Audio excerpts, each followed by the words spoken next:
کہا من کنتو مولا فہذا علی مولا. ابھی آپ نے جس طرح اس کو ڈسکرائب کیا تو مجھے ایک چیز اس میرے ذہن میں آئی کہ جس طرح سے کہا کہ جو آگے چلے گئے ہیں انہیں واپس بھیجیے اور جو پیچھے رہ گئے ہیں انہیں بلایا جائے. تو اس میں انتظار بھی شامل تھا, یعنی کہ ایک ڈیلیبریشن تھی, ایک اینٹیسپیشن تھی کہ ایک اہم اعلان ہونے جا رہا ہے, جو کہ ظاہر قرآن نے تو اس کی گواہی دی کہ اگر آپ نے یہ کام نہ کیا تو گویا آپ نے رسالت کا کوئی کام نہ کیا. یہ قرآن کی آیات ہے, بے شک 67 غالباً سورہ مائدہ کی. یہ آپ اللہ تعالیٰ نے کہا کہ یہ اعلان کر دیجئے. اب ابھی تک کیوں نہیں کیا تھا؟ یہ بھی مصلحت تھی رسول اللہ صلی اللہ علیہ وآلہ وسلم کی. اور جب حکم الہی ہوا تو کہا یہ اعلان کر دیا. اب آپ نے جیسے کہا کہ جو آگے چلے گئے ہیں انہیں بلائیں, جو پیچھے ہیں ان کو بلائیں, ان کا انتظار کریں. بالکل یہ اسی طرح ہے جس طرح روز محشر کہ جو لوگ آلریڈی اس دنیا سے جا چکے ہیں, قبروں میں ہیں کئی 100 سال تک, ہزاروں سال سے, ان کو بلایا جائے دوبارہ, ان کی ہڈیوں کو دوبارہ زندہ کیا جائے, جوڑا جائے, اور جو کہ ہمارا ایک ایمان کا حصہ ہے کہ قیامت کے کس طرح اللہ مردوں کو دوبارہ زندہ کرے گا. نبیوں نے بھی سوال کیا, اللہ تعالیٰ نے پھر بتایا کہ کس طرح میں زندہ. اللہ تعالیٰ کے معجزات ہیں, قرآن حکیم کا مطالعہ کیجیے, غور و فکر کیجیے تو آپ کو یہ تمام سائنس نظر آئیں گے. اسی طرح روز محشر جس طرح یہ کہا جائے گا کہ وہ لوگ جو قبروں میں ہیں ان کو دوبارہ زندہ کیا جائے اور وہ دوبارہ سامنے آئے, اور وہ لوگ کہ جو ابھی موجود تھے اور جب اب حشر برپا ہو گیا وہ ایک دم کہیں گے کہ یہ کیا ہوا, لیکن روز محشر ہے, اب ان کو آواز دی جائے گی. اب یہ اسی قسم کا سما ہے. صحیح, بالکل صحیح. یہ اسی قسم کا سما ہے, اور یہ سما وہ ہے جو یوم الست میں بھی تھا کہ جب تمام روحوں کو اکٹھا کیا گیا. اب وہ روحیں ہیں جو کچھ آنے والی ہیں, یعنی کہ ابھی وہ دنیا میں بھیجی جائیں گی. کچھ ارواح ہیں کہ جو دنیا میں پہلے چلی جائیں گی, کچھ ارواح ہیں کہ بعد میں جائیں گی. یوم الست بھی اللہ تعالیٰ نے ان روحوں سے کہا کہ بتاؤ تمہارا رب کون ہے. تو یوم الست میں وہ جو عہد کیا کہ اللہ تو ہی ہمارا رب ہے, یہ اسی عہد کی پاسداری ہے. اس عہد کا سلسلہ ہے توحید سب سے بڑھ کے, جس کے لیے اللہ تعالیٰ نے کہا کہ قول معصوم ہے. اور جب میں قول معصوم کہتی ہوں تو اس لیے ناظرین کہ ایک سے زیادہ ائمہ طاہرین سے اس کو مروی کیا جاتا ہے, روایت کی جاتی ہے, تو اس لیے ہم قول معصوم کہتے ہیں تاکہ کوئی اس میں شبہ نہ رہے. تو قول معصوم ہے کہ ہدایت سب سے بڑی نعمت ہے. بے شک اللہ تعالیٰ نے دیکھیے امام محمد باقر علیہ السلام, باقر العلوم جنہیں ہم 5ویں امام ہمارے باقر العلوم کہتے ہیں, جنہوں نے علم کو کھول کھول کر بیان کیا. آپ نے کہا کہ اللہ تعالیٰ نے جو جتنی بھی تخلیق کی ہے, مخلوقات بنائی ہیں, ان میں سب سے زیادہ جس چیز پہ وہ فخر کرتا ہے وہ ہے عقل. سبحان اللہ, بے شک بے شک. اور جب عقل کو پیدا کیا, اب عقل ہے تو بہت اعلیٰ چیز, اللہ تعالیٰ نے کہا کہ سب سے خوبصورت چیز خلق کی, لیکن اب اس عقل کا کمال کیسے ہوگا؟ وہ کمال ہوگا اطاعت سے, اوبیڈینس سے. جب عقل کو خلق کیا تو کہا کہ سامنے آؤ, پیچھے جاؤ. جیسے کوئی روبوٹ ہے, جیسے بھی ہم آرٹیفیشل انٹیلیجنس میں روبوٹ بناتے ہیں, تو اب وہ کام کا تو تبھی ہے نا جب وہ پوری طرح سے ہمارا حکم مانے. اگر ہم اسے کہیں گلاس اٹھاؤ اور وہ گلاس اٹھانے کے بجائے پھینک کے توڑ دے تو ہم کہیں گے یہ تو اس کا سافٹ ویئر خراب ہے, کوئی فائدہ نہیں ہے, بالکل اس میں کوئی مسئلہ ہے, ابھی اس کو دوبارہ ٹیسٹنگ کی ضرورت. تو جب عقل کو خلق کیا تو کہا کہ سامنے آؤ, پیچھے جاؤ. اور یہ 5ویں امام کا قول ہے کہ بہترین تخلیق اللہ تعالیٰ کی عقل ہے. اب عقل کو ٹرین کرنے کے لیے جو سافٹ ویئر ہے وہ ہے ہدایت.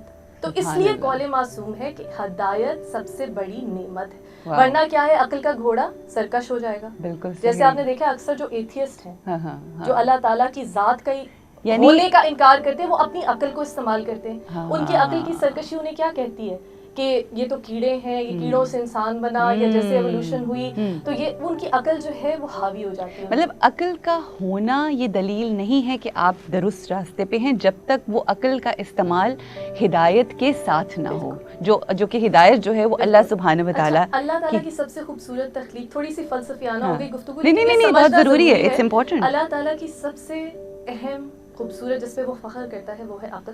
اور عقل کا کمال کیا ہے, معراج کیا ہے کہ جب وہ ہدایت کے اوبیڈینس آ جائے, جس کو ہم اطاعت کہتے ہیں. مودت اس کا اگلا لیول ہے جس میں اطاعت اور محبت دونوں شامل ہو جاتی ہے. کیونکہ جیسے ہم نے یہ بہت دفعہ ذکر کیا, ایک چیز ہے خوف سے کوئی کام کرے. بچے کو آپ جیسے کہتے ہیں اگر یہ کرو گے تو آئی پیڈ ملے گا, اگر یہ کام نہیں کرو گے تو نہیں. تو وہ بیچارہ بادل ناخواستہ کر تو دیتا ہے کہ اچھا مجھے آئی پیڈ تو چاہیے, لیکن ایک چیز ہے محبت کے ساتھ, عشق کے ساتھ, وہ ہے مودت کا لیول, تو وہ اگلا لیول. تو آپ جتنی عقل اللہ تعالیٰ کی بہترین تخلیق ہے, اسی وجہ سے آپ اشرف المخلوقات کہلاتے ہیں.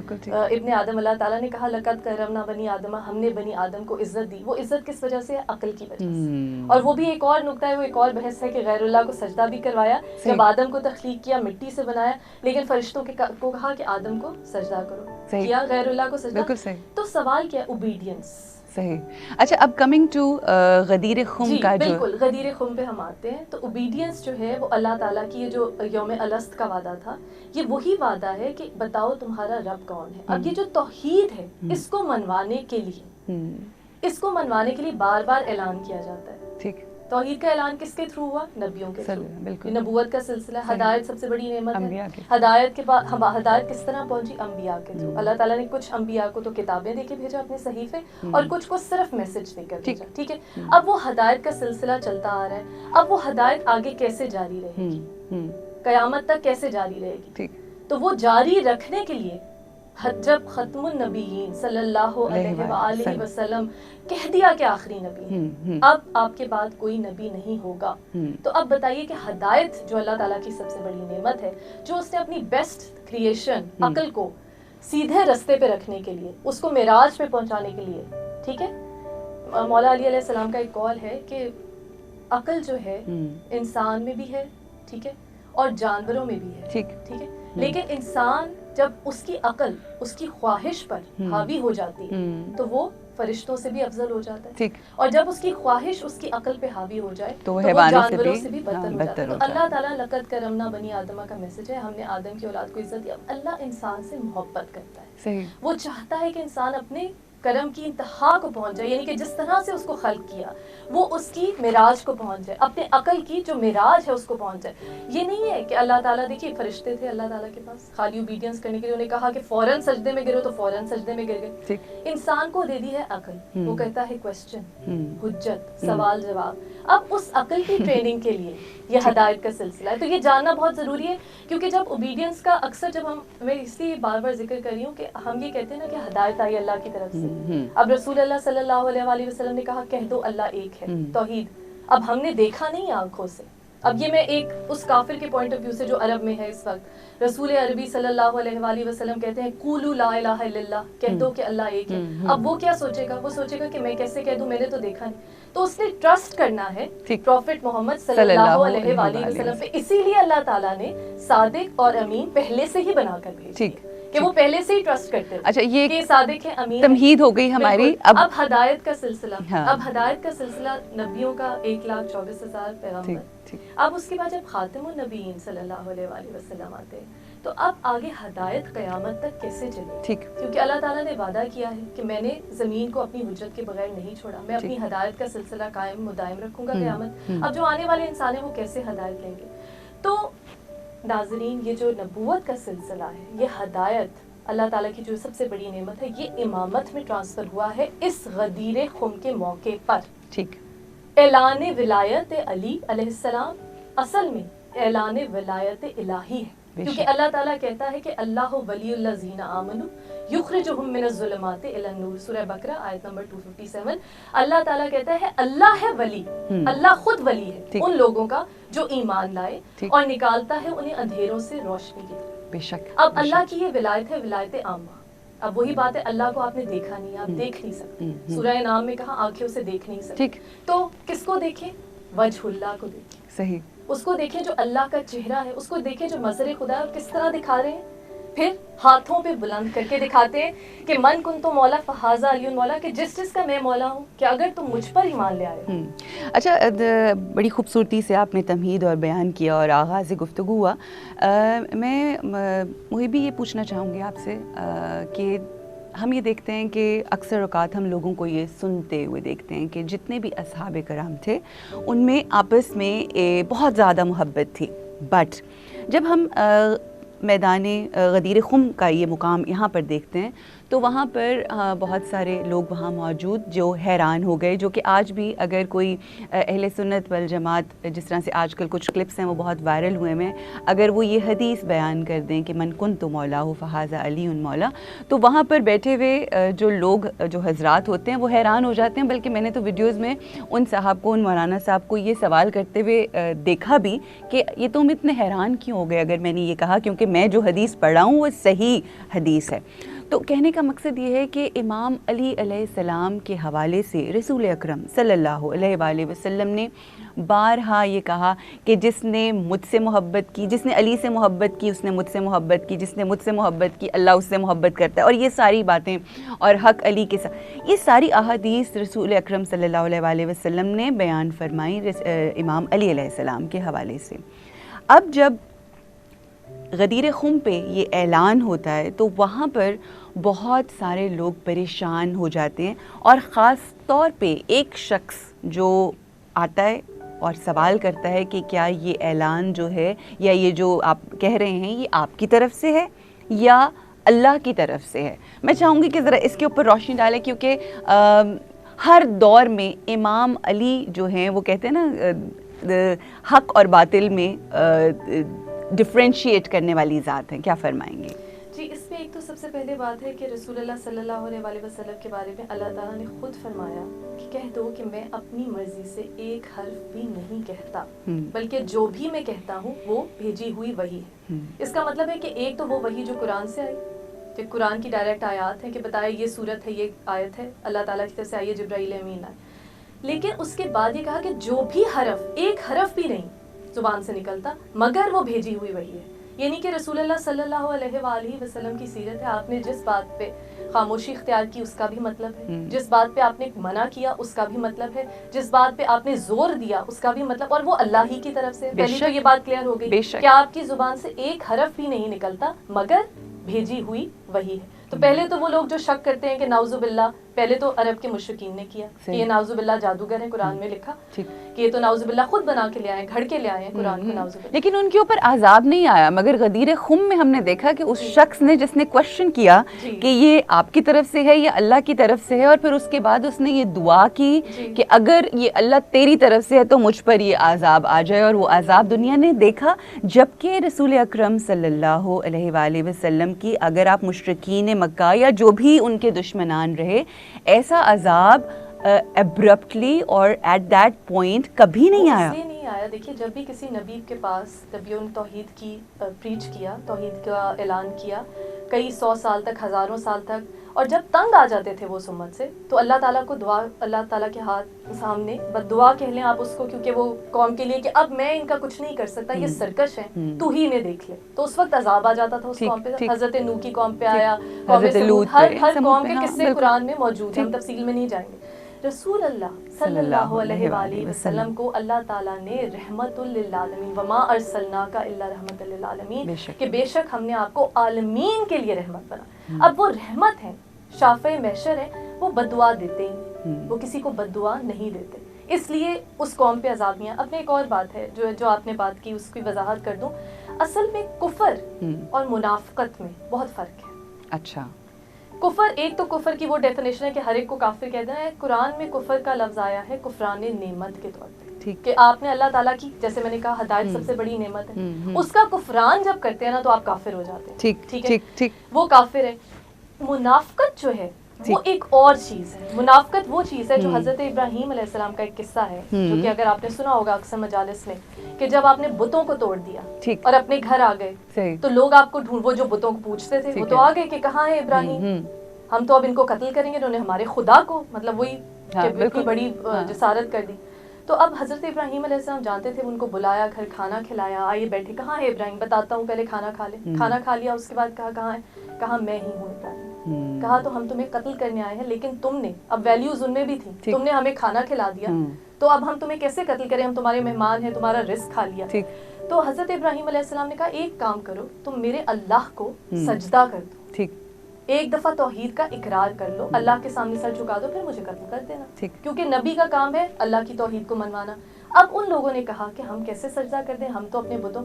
شیطان نے اس وقت، ابلیس نے آ کر ان کو کہا کہ دیکھو تم ایسا کرو، سجدہ کر دو ابراہیم کے رب کو. تمہارا تو کام, تم نے تو اپنا کام پورا کرنا ہے, تم نے تو ان کو قتل کرنا ہے, ٹھیک ہے, تم نے جو رزق کھایا اس کا بھی بدلہ ہو جائے گا. تم دل میں رکھو اپنے بتوں کا خیال, ٹھیک, اور تم سجدہ کر دو ابراہیم کے خدا کو.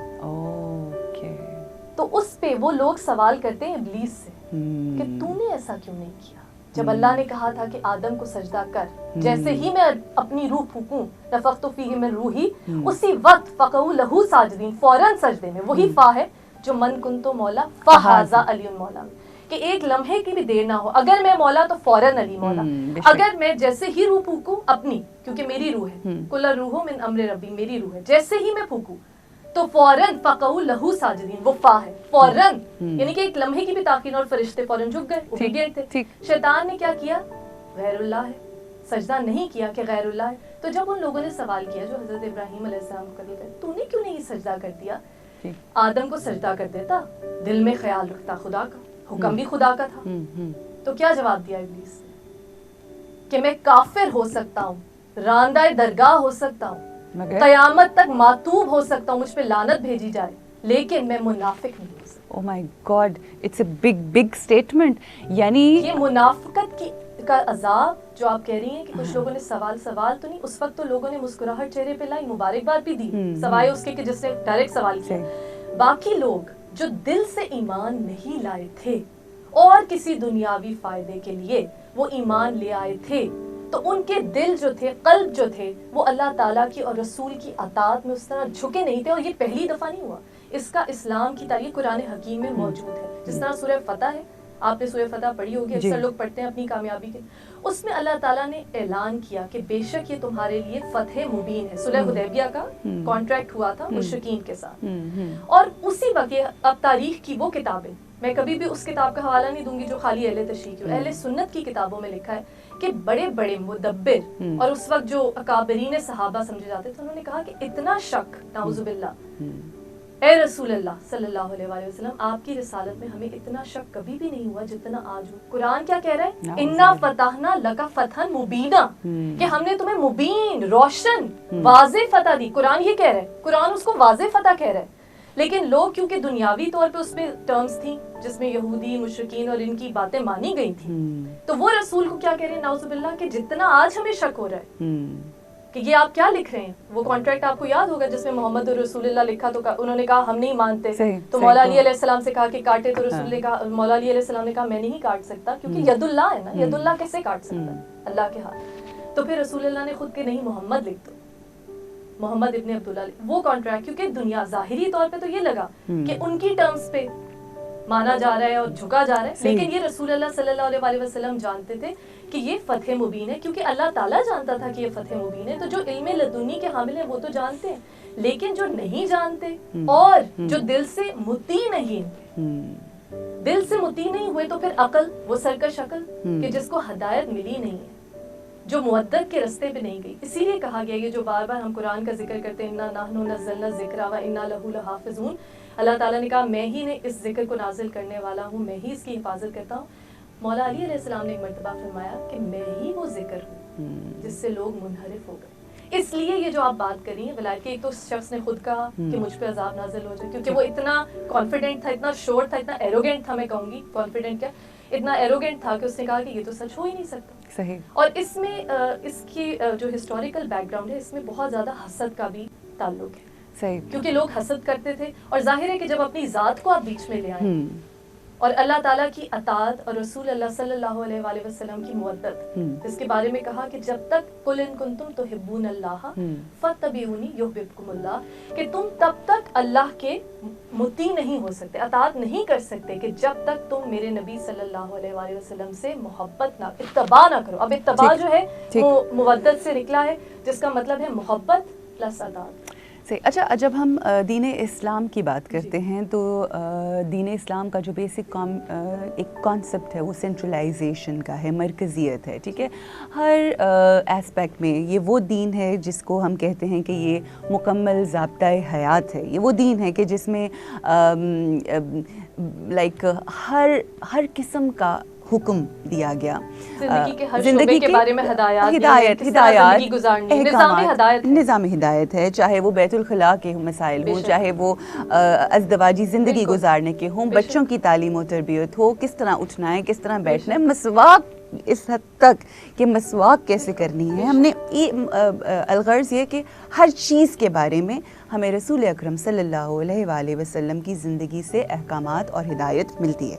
Now when it comes to وسیع رسول اللہ, جب اس حوالے سے یا جانشینی کی بات آتی ہے, یہ کس طرح سے ان معاملات کو رسول اکرم صلی اللہ علیہ وآلہ وسلم جب پردہ فرما کے چلے جائیں گے, وہ جانتے تھے ظاہر ہے جب ہجرت الوداع سے پہلے مولا نے اعلان کیا, آقا نے اعلان کیا کہ یہ میں اب زیادہ عرصہ نہیں ہے کہ میں تم میں رہوں.